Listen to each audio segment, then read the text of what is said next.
Eleanor Nora Briggs lit the forge at 5 in the morning, the way her father taught her, and the way his father taught him before that. She pumped the bellows 3 times, slow and steady, and watched the coals breathe back to life, orange and amber crawling up through the gray ash like something that had never truly gone cold. The forge had been dark for 3 years. The smell of hot iron filled the old barn the way a hymn fills a church. Familiar and heavy and older than anyone still living who could explain why it mattered. Her father had always called her Eleanor. The name was in the deed records, in the county tax rolls, in the single semester of college transcripts she had never gone back to collect. Everyone else, since she was old enough to say it herself, had called her Nora. She had come back to this barn at 22, the semester before she would have graduated, when her father's hands stopped working the way they needed to and there was no one else. She had never gone back to finish. She had never considered it a sacrifice. It was only a fact, the same way the mortgage was a fact, and the dry summers were a fact, and the 120 acres of Mason County soil that had belonged to a Briggs since 1923 was a fact. You did not argue with facts. You worked with them. On the kitchen table inside the farmhouse, untouched since the previous afternoon, sat a check for $280,000. It was printed on heavy cream-colored paper with the Meridian AgriCorp logo embossed in green at the top left corner. The man who had brought it, Derek Voss, Regional Expansion Director, had laid it down with 2 fingers the way a man lays down a winning card. He had smiled when he did it, the kind of smile that assumes the game is already over. She had looked at the check for a long time after he left. Then she had walked out to the barn and stared at the cold forge until the sun went down. Then she had gone inside, eaten half a can of soup standing at the counter, and gone to bed without touching the check or moving it or turning it face down. It was still there in the morning. She left it there and came back to the fire. She was 28 years old. She had $4,200 in her checking account and a mortgage payment due in 11 days. She had inherited everything, including the trouble. Her brother Caleb had signed with Meridian 6 months earlier. He had come to her first, sitting at that same kitchen table, spreading out their brochures like a man who had already decided and only needed her to agree. The numbers were good, he said. The technology was real. GPS-guided irrigation, automated soil monitoring, guaranteed yield projections for 3 years out. The future is already here, he told her. There is no shame in moving with it. She had listened to all of it. Then she had asked him one question. She had asked whether he had read the full contract, specifically the section on subsurface mineral and water rights transfer. Caleb had looked at her the way people look at someone who has said something socially uncomfortable. He told her she was overthinking it. He told her their father would have understood. He signed the contract the following week and leased his 60 acres to Meridian at terms that looked generous until you understood what you had given away to get them. Voss came to her 2 months after that. He came in a white company truck that had never carried a bale of hay or a bag of feed in its life. His boots were clean. His suit jacket was pressed. He sat across from her at the kitchen table with a tablet computer and a printed packet and a practiced warmth she recognized immediately as the social equivalent of lubricant. He told her Meridian was building something generational in Mason County. He told her she was a valued part of that future. He slid the check across the table and told her it represented a full buyout of the land rights with a 5-year leaseback option, meaning she could stay on the property and still farm it under Meridian's management structure. She asked him what Meridian planned to do with the groundwater. He paused for just a fraction of a second, just long enough. Then he told her that modern precision agriculture requires integrated water management and that Meridian's hydrological team had conducted a full survey of the region. He said it smoothly, the way a man says something he has said many times before to many different people in many different kitchens. But she had spent her whole life watching the way water moved under Mason County soil. And something in the flatness of his answer told her that his hydrological team had not looked deep enough. She told him she needed time to think. He told her the offer had a 2-week expiration. He smiled again when he said it. After he left, she sat alone for a long time. Then she went out to the barn, not to the forge. She went to the back corner. Behind the iron shelving unit her father had welded together from salvaged angle iron in 1994 behind the stack of replacement plow discs wrapped in burlap, to the place in the floor where 3 boards were slightly newer than the rest. Boards her father had replaced himself without explaining why. She pried them up with a flat bar. Underneath was a steel box, roughly the size of a shoebox, its seams welded shut. Her father had shown it to her once, years ago, when she was 17 and he was still strong enough to kneel on the floor without help. He had told her this stays sealed until there is no other choice. Then he had nailed the boards back down and never mentioned it again. She carried the box to the workbench and cut the welds with an angle grinder. Inside, wrapped in oilcloth and sealed further with a rubber band so old it crumbled when she touched it, were 2 things. The first was a hand-drawn map on drafting paper, the lines still crisp despite the decades, showing a cross-section of the land from the surface down through 4 geological layers. It was dated in pencil in the bottom right corner, March 1962. The handwriting was her grandfather's, careful and deliberate. The letters of a man who had taught himself to read from a dictionary and never forgot what it cost. The second was a composition notebook, the black and white speckled kind sold in every drugstore in America, filled from cover to cover in her father's smaller, faster hand. Water table measurements, seasonal fluctuations, rainfall correlations, notations about the behavior of the clay layer at 40 feet and the limestone shelf below that. 30 years of quiet, patient observation that no satellite had recorded and no algorithm had modeled. She spread the map on the workbench and stood over it for a long time without moving. The 40 acres on the western edge of her land sat directly above a clay formation her grandfather had mapped in 1962 and her father had monitored for 3 decades afterward. The clay was a specific type, dense and pale blue-gray, unusual for this part of Kentucky, and it acted as a natural cap over a deep aquifer that sat in the limestone below. The aquifer was fed from the northeast, from rain and snowmelt that percolated through the ridgeline 10 miles away, moving slowly through the rock over years and decades, arriving cold and clean and stable at a depth that surface droughts could not touch. Her grandfather had understood what he was sitting on. He had not advertised it. He had measured it, recorded it, and kept his mouth shut for the same reason that a man who finds something valuable on his land does not immediately invite his neighbors over to celebrate. What Meridian's hydrological team had surveyed was the surface. They had read the topsoil, the shallow water table, the seasonal moisture patterns. They had seen a dry county with adequate irrigation potential and priced it accordingly. They had not drilled down 60 feet through the blue clay. They had not found the limestone. They had not found what was underneath. She went inside and made coffee, at the kitchen table, with the check sitting 3 feet from her left hand.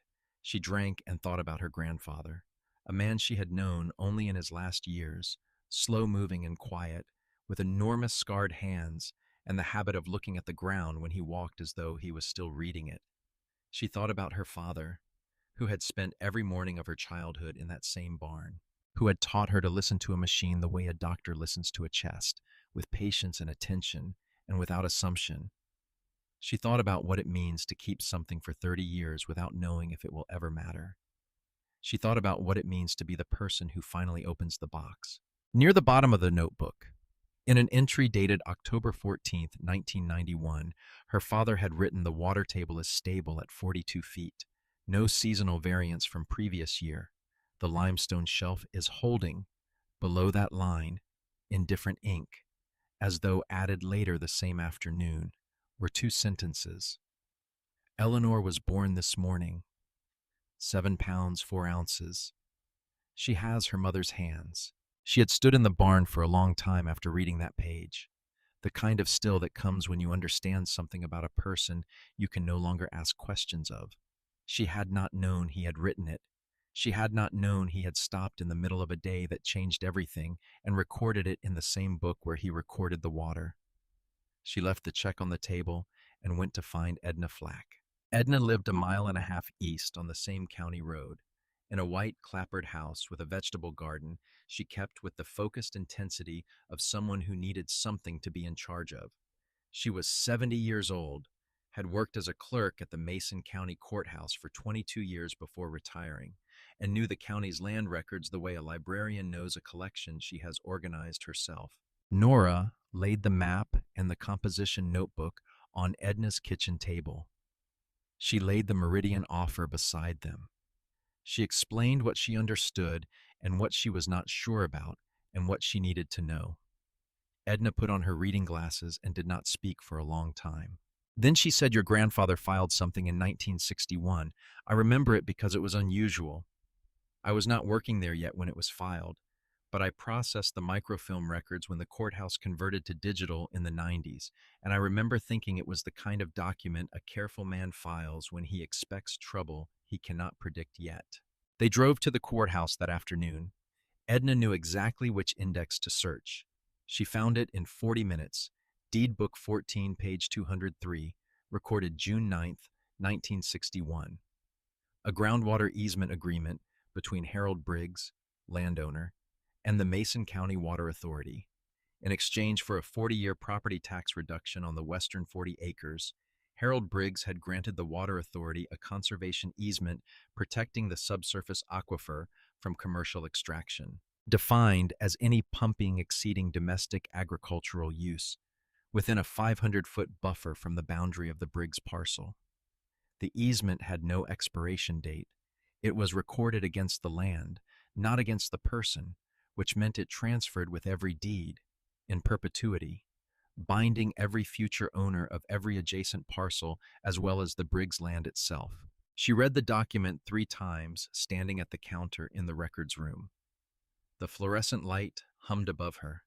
A county employee walked past carrying a stack of folders without looking up. Outside the courthouse windows, the old maples along the street were starting to drop their first leaves. Edna stood beside her and said nothing, which was its own kind of statement. The Meridian parcels were within the 500-foot buffer.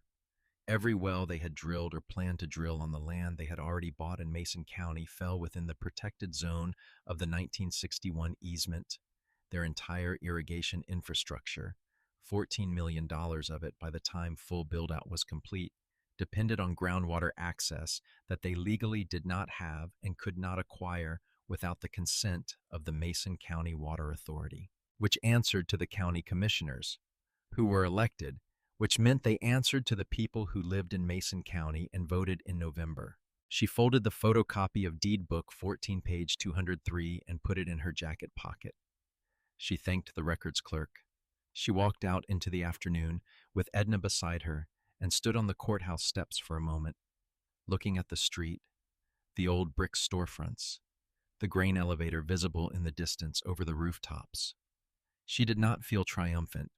She felt the particular weight that comes with understanding something that other people are going to deny until they cannot deny it anymore. She went home and called Voss. She told him she had decided not to accept the offer. He asked why. She said she had concerns about the water rights situation. He was quiet for a moment. Then he said, in a tone that had lost its practiced warmth and acquired something cooler underneath, that he hoped she understood the offer was time-limited and that Meridian's expansion plans for Mason County were moving forward with or without her participation. She told him she understood perfectly. She thanked him for his time. He hung up without saying goodbye. 3 days later, she drove to the monthly Mason County Farm Bureau meeting at the Grange Hall outside town. She had not attended in 2 years. The hall was full. 37 farmers, most of them men, most of them older than her by a decade or two, sitting on folding chairs under fluorescent lights with cups of bad coffee. Voss was there with 2 members of his regional team. He had a projector and a slideshow. He had handouts. He had the easy, proprietorial comfort of a man who has already won enough rooms to know how winning feels. He presented the Mason County Agricultural Transformation Initiative, drone footage of the parcels Meridian had already acquired, the irrigation infrastructure already in the ground, the automated monitoring stations already transmitting data, yield projections, revenue models, a future that looked, in his slides, both inevitable and benevolent. He talked for 40 minutes. Then he asked for questions. She raised her hand. She raised it the way her father had taught her to work, without apology and without excess. She asked Derek Voss whether Meridian's hydrological assessment had accounted for the 1961 groundwater easement recorded in Deed Book 14 at the Mason County Courthouse, which protected the deep aquifer underlying the western corridor of the county from commercial extraction within a 500-foot buffer of the Briggs parcel. The room went quiet, in the way rooms go quiet when something has been said that everyone can tell is important, but most people do not yet understand. Voss looked at her across the rows of folding chairs. His expression did not change immediately. Then it changed in a way not visible to anyone who was not looking closely. A tightening around the eyes, a fractional stillness in the jaw, the specific look of a man who has just heard a name he did not expect to hear in this room.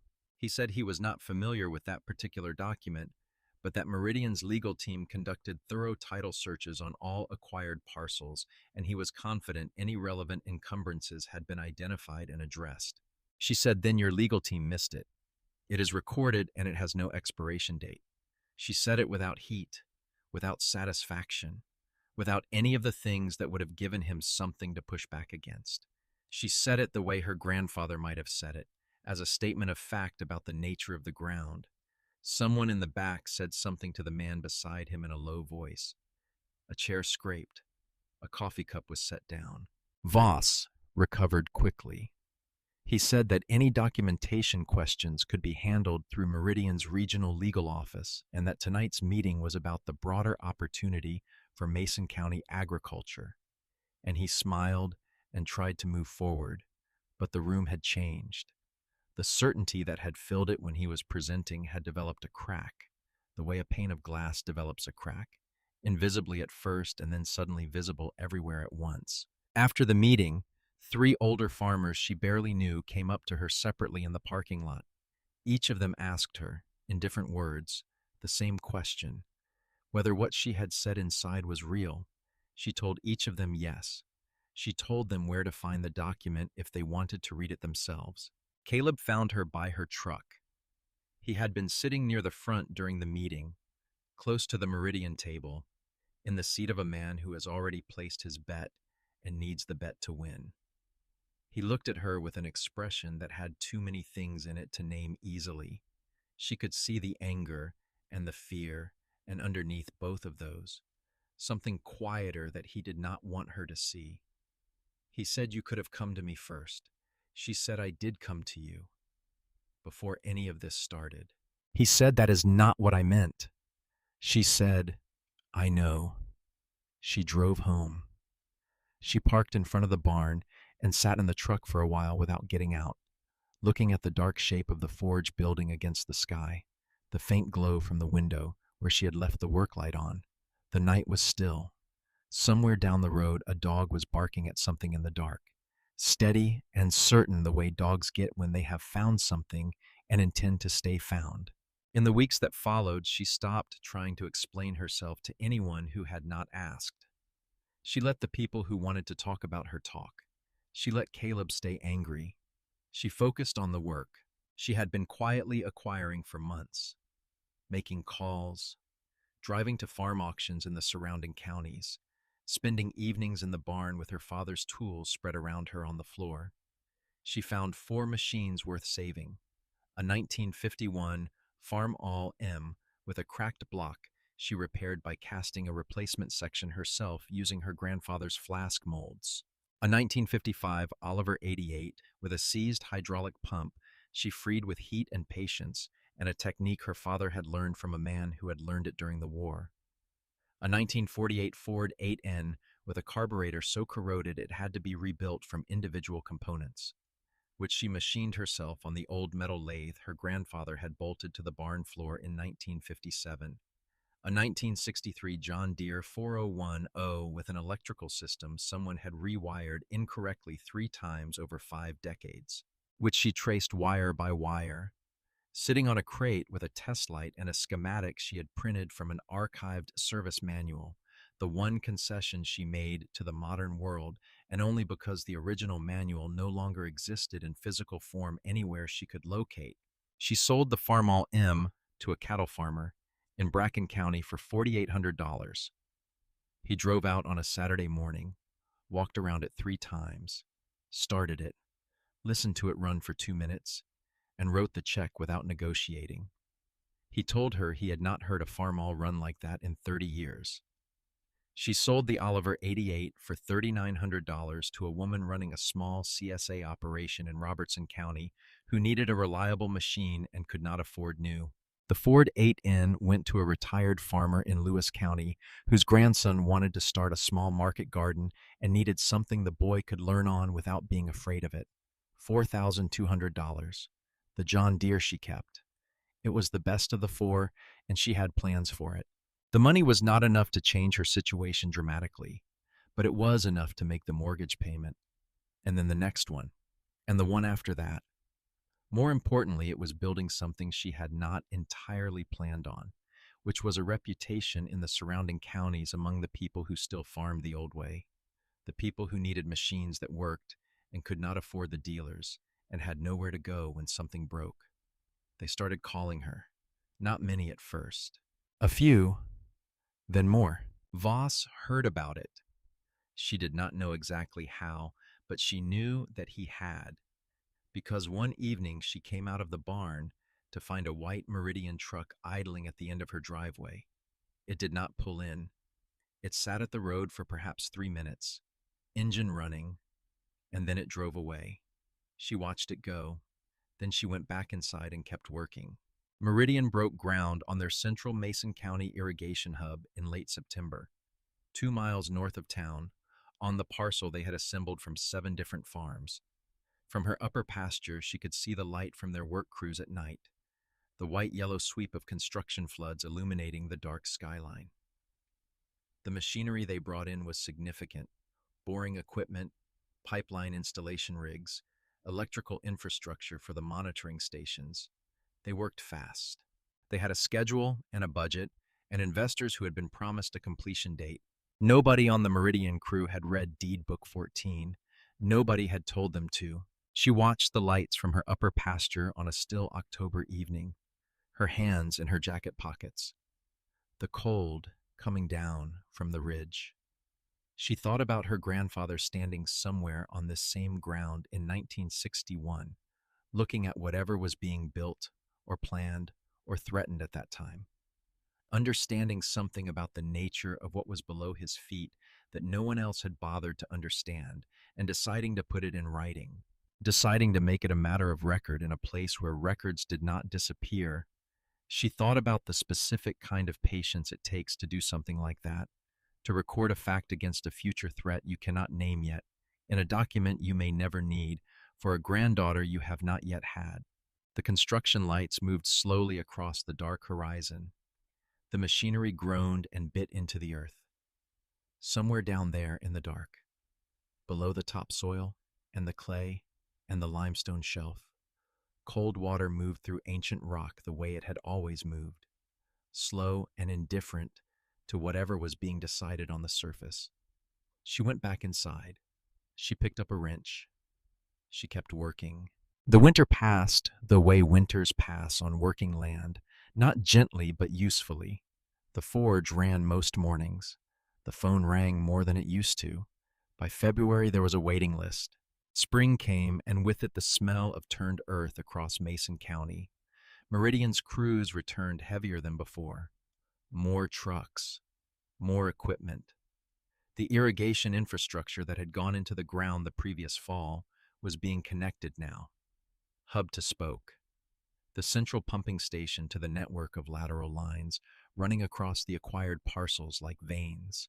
From the road you could see the monitoring stations going up, white poles with instrument clusters on top. evenly spaced across the fields like some new kind of crop nobody had planted on purpose.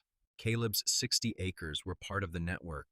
He had received his first quarterly payment from Meridian in January, a number that looked good on paper until you understood it was calculated against projections that assumed full water availability from the aquifer system Meridian believed they had unrestricted access to.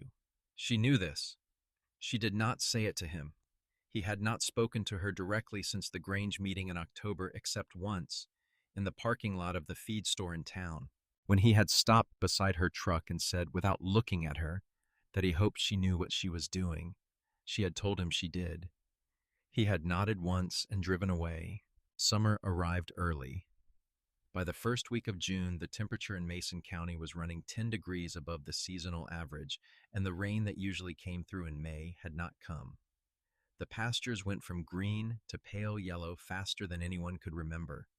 The creek along the eastern edge of the property dropped by half in 3 weeks.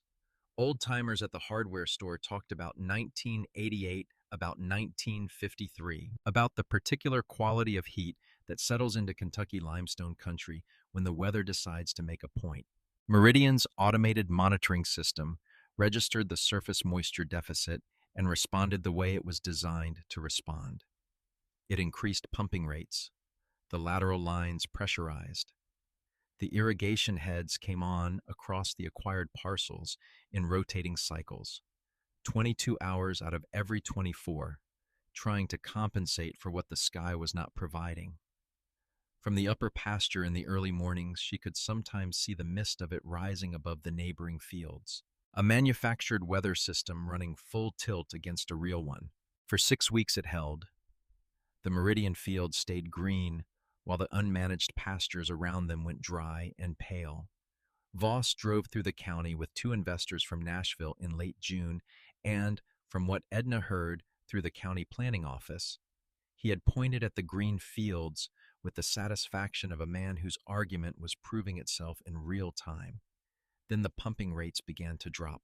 It did not happen all at once.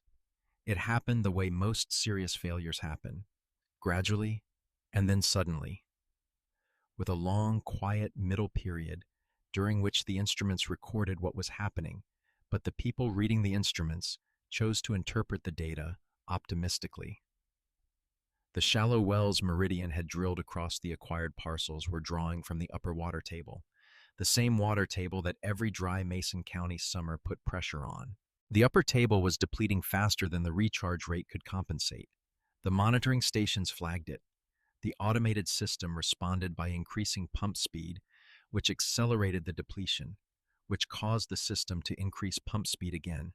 It was a mechanical panic, patient and tireless, and completely without judgment. By the 3rd week of July, 4 of the 7 primary wells in the Mason County network had dropped below minimum operating threshold. The irrigation system across nearly 30% of the acquired acreage went from reduced output to intermittent to effectively nothing. The fields that had been green in June started showing stress. The automated yield monitoring that Meridian had sold to its contract farmers as a feature now became a liability, sending daily reports that made the deterioration impossible to ignore or minimize. Caleb saw it happening on his own land. He had a monitoring app on his phone that Meridian had provided as part of the contract package. It showed him soil moisture readings, irrigation delivery rates, projected yield impact. He watched the numbers move in the wrong direction for 2 weeks before he drove out to the pumping station at the northern edge of his parcel and stood looking at the equipment. A Meridian field technician named Garrett Hollis was there running diagnostics. Caleb asked him directly what was happening. Hollis told him the system was experiencing some performance variability due to seasonal aquifer fluctuation and that the engineering team was assessing options. Caleb asked him what options. Hollis did not answer that question. Caleb drove home and read his contract for the first time the way a man reads a contract when something has gone wrong, which is to say he read every word instead of the summary. He found the force majeure clause. He found the yield guarantee language and the specific conditions under which the guarantee was suspended. one of which was defined as natural resource availability constraints outside of Meridian's operational control. He understood, reading it in July heat, with his fields going dry outside the window, that his contract had been written by people who had anticipated exactly this situation and had arranged in advance to bear none of the cost of it. He sat at his kitchen table for a long time. Then he called three other contract farmers, men he had known his whole life, to find out if they were seeing the same thing on their land. They were. Meridian did not wait for the situation to resolve itself. In the second week of August, two pieces of heavy equipment appeared on the eastern boundary of the Vance parcel, the tract that abutted the Briggs property line on the north. The machines were not standard irrigation units.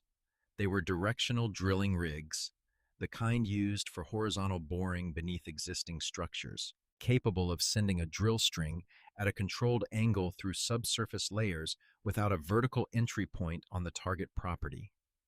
The crew arrived before sunrise and worked without lights until the sun came up.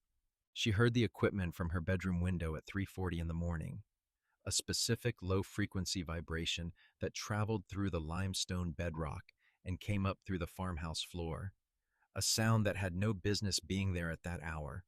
She was dressed and in her truck within 4 minutes. She drove to the fence line along the northern boundary and stopped. In the gray pre-dawn, she could see the silhouettes of the rigs against the darker tree line. Two machines. The movement of figures with handheld lights. The systematic precision of a crew that had done this before and knew exactly what they were doing. She did not cross the property line. She stood at the fence and watched for a full 10 minutes. Then she drove back to the barn. Her father had mounted a security camera on the barn's east-facing gable in 2010, angled to cover the equipment yard and the fence line beyond, after a rash of tool thefts in the county that year. He had run the power line himself, buried it in conduit, wired it to a dedicated breaker in the barn panel.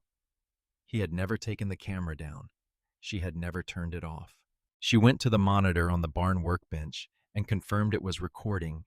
It had been recording continuously since the rigs arrived. At 4:47 in the morning, the directional drill reached the clay layer. The bit was designed for limestone, but the blue-gray clay at 60 feet behaved differently than the survey data had predicted. Denser and more pressurized than a surface assessment would show. The drill punched through the clay cap, and the pressure differential did the rest. The bore collapsed inward. The drill string torqued against the casing. The surface equipment at the rig jumped and shuddered. One of the crew shouted something. A second shout, then a sound like a pipe under pressure finding the fastest way out. A deep, percussive crack that sent a shockwave through the ground, hard enough to rattle the barn windows 200 yards away. She was already standing at the fence line when the mud came up. It erupted through two breach points on the Vance parcel, dark red and under pressure, sheeting across the ground in the early gray light. The directional rigs were damaged. The bore casing had failed completely. One of the crew members was down, two others helping him. The equipment operator was on his radio, in the distance, toward the Meridian Network hub to the north. A series of pressure alarms began sounding in sequence as the lateral lines registered the catastrophic loss of source pressure. She watched until she was certain the injured man was conscious and being helped. Then she went back to the barn, pulled the recording drive from the camera system, and called Edna Flack at 5 in the morning. Edna answered on the second ring, which told her that Edna had heard the sound too. The call she had been expecting came 4 days later, not from Voss, from a number she did not recognize, a man who identified himself as Garrett Hollis, the same field technician Caleb had spoken to at the pumping station. He said he was calling from his personal phone. He said he wanted to tell her something before he decided whether to do anything official with it. She said she was listening. He told her that in March, 5 months before the irrigation system began failing, Meridian's internal geotechnical team had produced a subsurface assessment of the Mason County corridor. The assessment had identified the deep aquifer under the western section of the county as the only source in the region with sufficient volume and recharge rate to sustain a commercial irrigation operation through a sustained drought. The assessment had also flagged a recorded encumbrance in the county deed records that might affect access to that aquifer, described in the report as a historic easement of uncertain enforceability. The report had recommended that Meridian's legal team conduct a full review of the encumbrance before finalizing the infrastructure plan. She asked him whether the legal team had conducted that review. He said the recommendation had been removed from the version of the report forwarded to the legal team. He said the version that went up the chain did not include the flagged encumbrance. He said he had a copy of both versions. She asked him why he was telling her this. He put his hand flat on the workbench when he answered. Or at least that was how she imagined it later. A man steadying himself before saying something that could not be unsaid. He said he had grown up 40 miles from Mason County and that he did not think what was happening here was right. He said he thought she should know what she was dealing with. She thanked him. She asked him to keep her number in case he decided to make it official. He said he would think about it. That same evening, 12 days after Nora had confirmed what she was dealing with and retained Margaret Kern, Caleb drove down the gravel driveway and parked in front of the barn. He sat in his truck for a minute before getting out. She was at the workbench when she heard the door. She did not go out. She kept working on the carburetor in front of her, a Rochester two-barrel that someone had run without oil until the throttle shaft seized.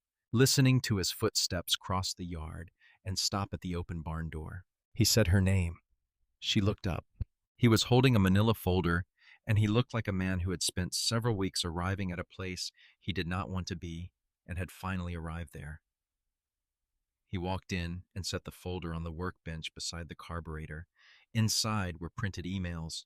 He told her he had received them anonymously 3 days earlier. Forwarded from a Meridian internal address to a temporary account he did not recognize. He had read them twice and then driven to the courthouse and pulled the deed records himself.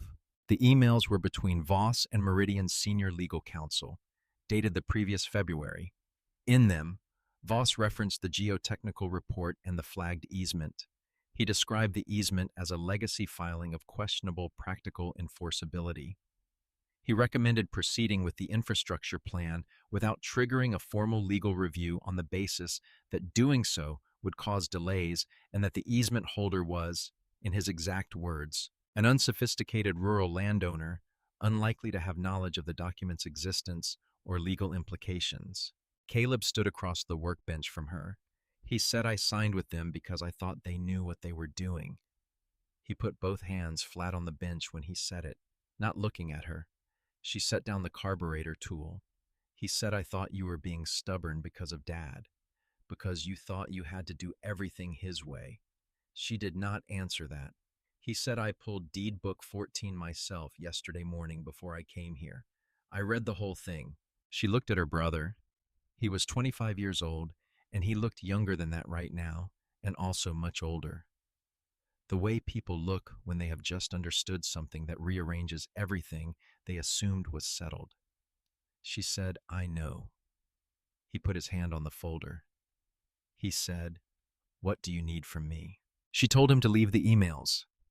She told him to go home and write down everything he had observed on his land, dates and readings and conversations with Meridian personnel, all of it in order and as specifically as he could. She told him not to contact anyone from Meridian until he heard from her. She told him to reach out to the other contract farmers and ask them to do the same. He nodded. He looked at her for a moment longer, something he was not going to say moving across his face. Then he picked up his keys and walked back out into the afternoon. She picked up the folder and went inside and called Margaret Kern. Margaret Kern practiced agricultural and property law out of a 2-room office above an insurance agency on the main street in Maysville. She was 56, had grown up on a tobacco farm in Bourbon County, and had spent 30 years watching corporations do to Kentucky farmland exactly what she was now hearing described. She had read the documents without speaking, read them again, then set them down and looked across her desk with an expression that was not quite anger and not quite satisfaction but contained elements of both.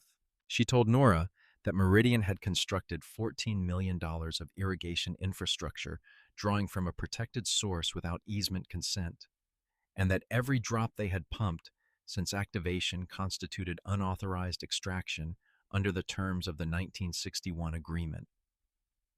She said the Mason County Water Authority had grounds to issue an immediate cease and desist. She said there were federal angles depending on Clean Water Act jurisdiction, which, given the aquifer's size and its limestone connectivity to regional drainage, almost certainly applied. She said the directional drilling operation, combined with the camera footage and the altered geotechnical report, elevated the matter significantly. She asked what Nora wanted to do.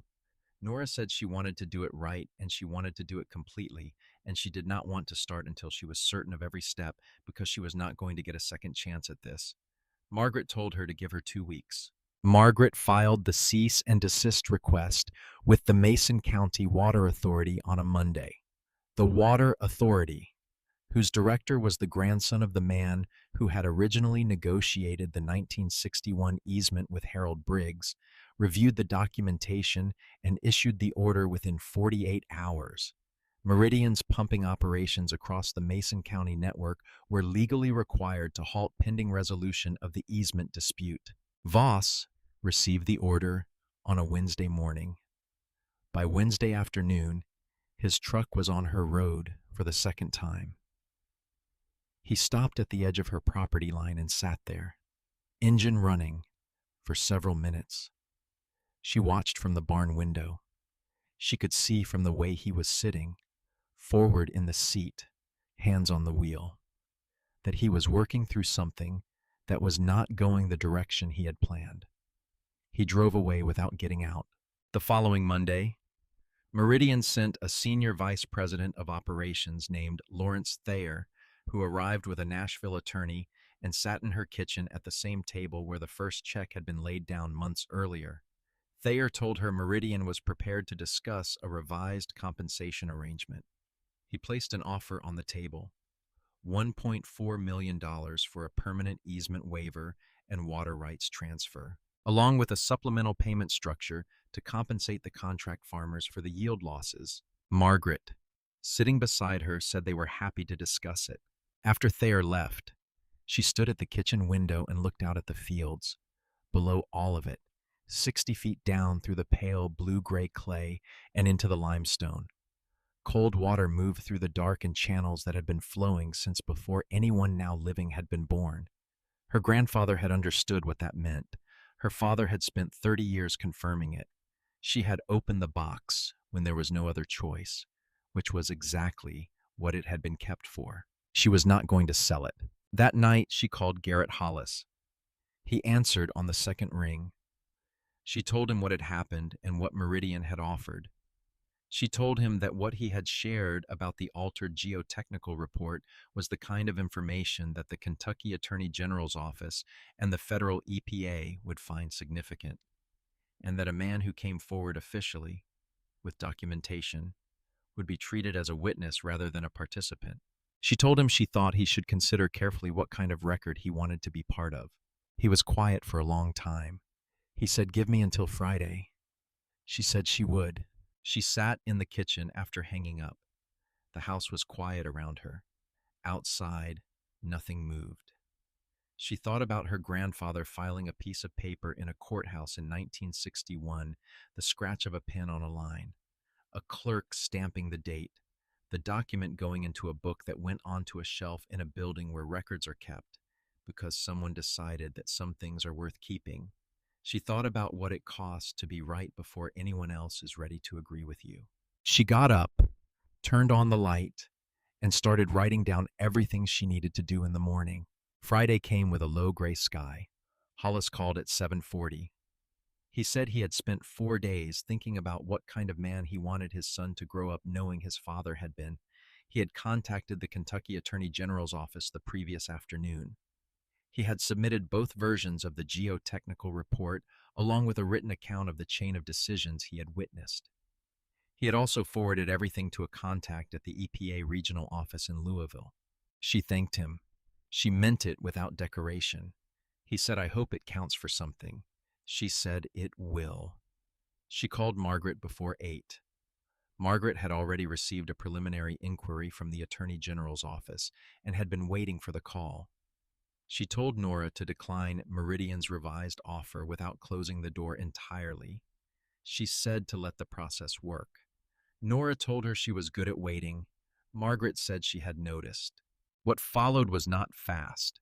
Nothing in law moves fast, and nothing in Kentucky moves fast, and when the two combine the pace can feel geologic. But it moved. The Attorney General's office opened a formal investigation into Meridian's Mason County operations in the third week of August. In a county the size of Mason, a formal inquiry does not stay quiet for long. By September, the information had moved through the feed stores and the diners and the parking lots of the Grange Hall in the way serious information moves through small communities. Not as rumor, but as fact, passed person to person with the specific gravity of something that everyone had been waiting to know was true. Voss was placed on administrative leave by Meridian's corporate office on a Tuesday. He did not make a public statement. He did not drive down her road again. He disappeared from Mason County as cleanly as a man can disappear when he has been made into a liability. The EPA regional office sent 2 investigators in early September. They spent 3 days taking water samples, reviewing pumping records, examining the infrastructure. They met with Margaret. They reviewed Deed Book 14.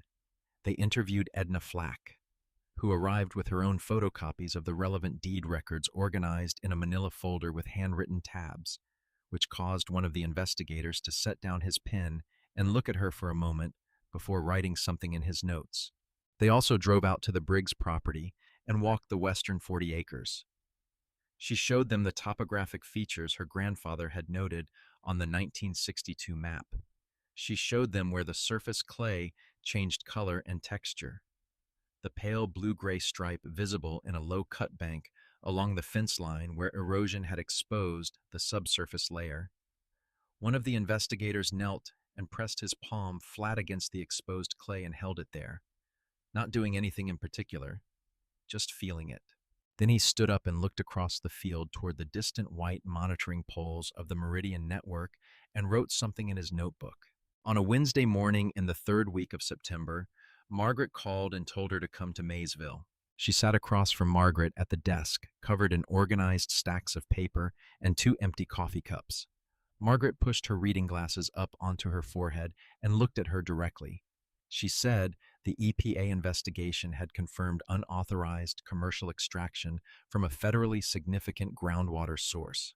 She said the investigation had produced evidence of deliberate suppression of material information within Meridian's internal reporting chain, which elevated the matter from a civil dispute over a recorded easement to a potential violation of federal environmental law.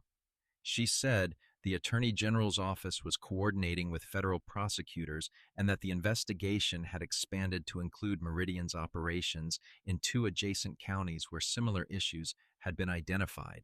She said Meridian's outside counsel had made contact. They were not offering a number yet. They were asking what it would take to resolve the Mason County matter. Nora asked what that meant in practical terms. Margaret said it meant Meridian knew they were going to lose, and they wanted to control what losing looked like. She asked what Nora wanted. Nora told her 4 things.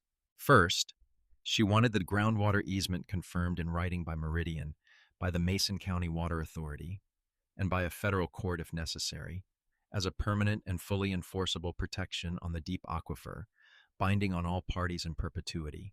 Second, she wanted the 23 contract farmers in Mason County whose yield losses were directly attributable to the system failure released from their Meridian contracts without penalty and compensated for the documented losses from the previous season. Not a settlement fund that Meridian controlled, a direct payment to each farmer, calculated by an independent agricultural assessor, paid within 90 days. Third, she wanted Meridian to fund the decommissioning and proper remediation of the shallow well infrastructure across the county, returning the land to its condition before drilling, at no cost to the landowners. Fourth, she wanted Meridian to pay her legal fees and her grandfather's original attorney fees from 1961, adjusted for inflation. as formal acknowledgement that the easement had been valid and enforceable from the day it was filed. She did not ask for a personal settlement. She did not ask for the 1.4 million Thayer had offered in her kitchen. She did not ask for anything that was about her. Margaret looked at her over the top of her reading glasses for a long moment. She said they will try to negotiate the farmer compensation down. Nora said then we don't settle. Margaret wrote the 4 points in her legal pad in precise, small handwriting. Then she picked up the phone. The negotiation took 6 weeks. Meridian's counsel pushed back on the farmer compensation calculation methodology, on the remediation scope, on the inflation adjustment for the 1961 fees, on the specific legal language of the easement confirmation. Margaret pushed back on all of it. Nora sat in 2 of the negotiating sessions at Margaret's office and said almost nothing. She answered direct questions directly. She did not elaborate. She did not show impatience. When Meridian's lead counsel, a man named Aldrich from a Louisville firm, noted that the terms she was asking for were unusually altruistic for a plaintiff in her position, she looked at him and said she was not asking for anything that was not already owed. Aldrich did not have a response to that. The settlement was executed on a Thursday morning in October. All 4 points were included in the language Margaret had drafted. The farmer compensation was calculated by an independent assessor from the University of Kentucky Agricultural Extension. 23 checks. The remediation timeline was binding with penalties for noncompliance. The easement confirmation was filed with the Mason County Courthouse, with the Kentucky Secretary of State's office, and with the EPA Regional Office as a matter of federal record. Deed Book 14, page 203, was formally cross-referenced in all 3 filings. The day the settlement was executed, she drove back from Maysville alone. She did not call anyone. She drove the county road with the windows down. The October air coming in cold and smelling of cut hay from the fields that had finally gotten rain in September and recovered enough to put up a late cutting. She passed the Meridian monitoring poles on the parcels north of town, now dormant, waiting for the remediation crews. She passed the field Caleb had leased, its stubble catching the afternoon light.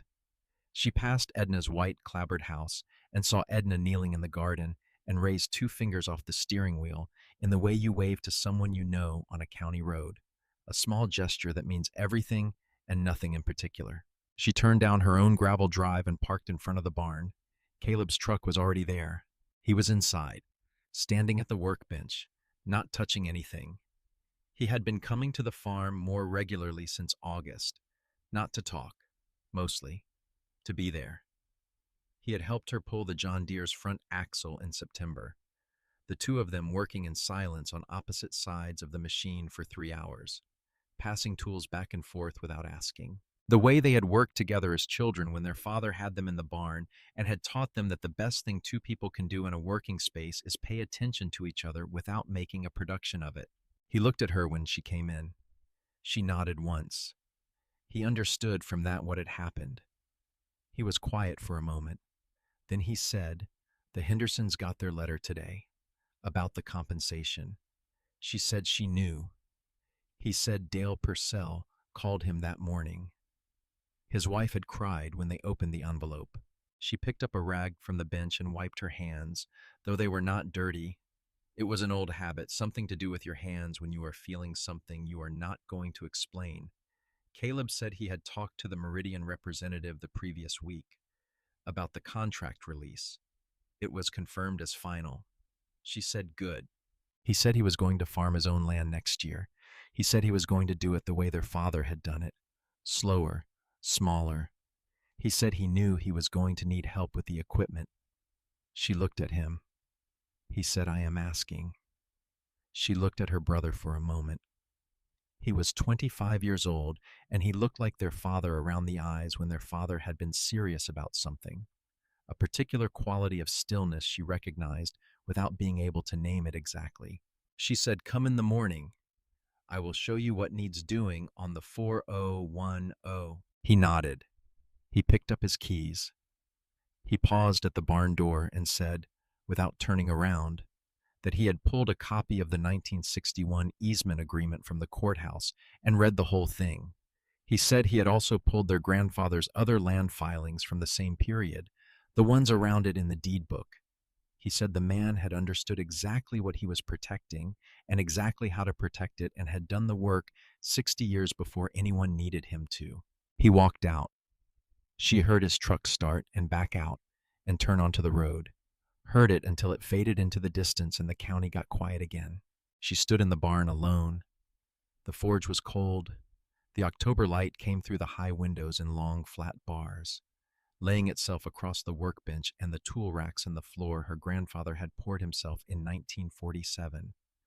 On the wall, beside the barn door, in a frame she had built from a scrap of walnut she had cut and finished herself, was the 1962 map, her grandfather's pencil lines, his careful notation in the corner. The cross-section of the earth drawn by a man who had looked at what was below him and decided it was worth recording. Beside it, tacked without a frame, was the page from October 14th, 1991, the water table entry, and below it, in the different ink, Eleanor was born this morning. 7 pounds 4 ounces. She has her mother's hands. She had not told anyone about the page. It was not a secret. It was just hers. The fields ran west toward the low ridge, the shadows lengthening across them as the sun dropped. The blue clay was 60 feet below her feet, patient and impermeable, the aquifer beneath it older than anyone's records. A truck turned off the county road and came up the drive. It was old, a faded green Silverado she did not recognize, a side mirror held on with wire. A man got out, somewhere in his 60s, wearing a canvas coat and work boots with the same quality of use that her father's had always had. He walked toward the barn and stopped when he saw her in the doorway. He took off his cap. He said his name was Russell Mace, and he farmed 70 acres in Bracken County, and that a man named Henderson had told him that if a piece of old iron was worth saving, this was the place to bring it. She looked at the truck. She looked back at him. She said, "What have you got?" He said he had a 1952 Farmall Super M that had not run in 11 years and that 2 different mechanics had told him was not worth the effort. She said, "Pull it around to the side door." He put his cap back on and moved his truck. She went inside and turned the work light on. She cleared a space on the floor. She got out the tools she would need to start with and laid them on the bench in the order she would use them, the way her father had taught her, the way his father had taught him before that. Outside, the old Silverado rumbled around to the side of the barn. Russell Mace stepped out and stood quietly in the doorway watching her work, the way a man stands when he has brought something he cares about to someone he has just decided to trust. He did not say anything. After a moment, he reached over to the wall, found the secondary work light her father had mounted there in 2003, and clicked it on without being asked. The barn got brighter. She did not look up. She picked up her first wrench and got to work.